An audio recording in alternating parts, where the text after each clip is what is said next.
Voilà, bonjour Françoise, est-ce que tu peux te présenter et présenter ton association? Bonjour Merlin, je travaille au CPCP, au Centre permanent pour la citoyenneté et la participation.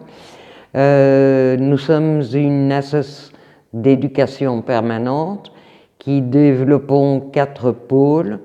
D'une part des formations, d'autre part des animations, des publications, un pôle recherche et plaidoyer, ainsi qu'un pôle éducation permanente.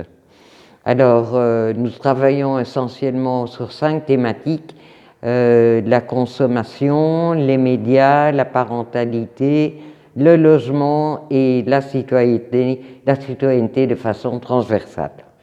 Très bien. Et dans quoi est-ce que vous inscriviez, enfin, que signifie pour vous la question de la Journée mondiale de lutte contre la pauvreté?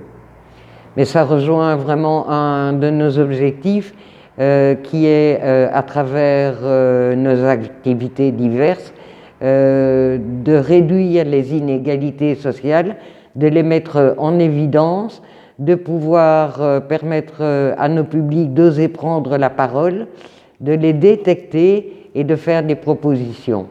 Donc ici, cette matinée, c'était une matinée consacrée à la sécurité sociale et ça nous semblait pertinent puisque nous abordons ce thème dans les formations que nous donnons dans le cadre du parcours d'intégration, de donner cette formation le 17 octobre.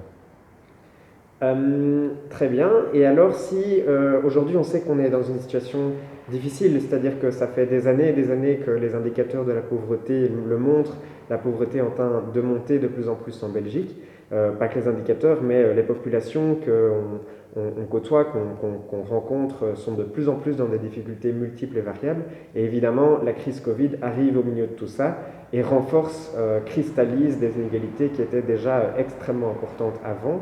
S'il y avait à l'heure d'aujourd'hui un enjeu, un projet, un combat qu'il faudrait mener, pour toi, ce serait quoi? Et dans le cadre justement de la réduction des inégalités, je crois que maintenant, plus personne n'oserait dire que la société fonctionne bien. On est dans le mur, il y a un constat, il faut passer à autre chose, et ce n'est pas simplement des petits agencements à droite et à gauche. Donc il faut pouvoir repenser à la société de demain et à un autre type de société. Donc nous travaillons actuellement beaucoup sur le thème de la transition en essayant justement d'aller vers une société plus égalitaire, plus solidaire, ce qui rejoint les objectifs de la journée du 17. Merci beaucoup. De rien.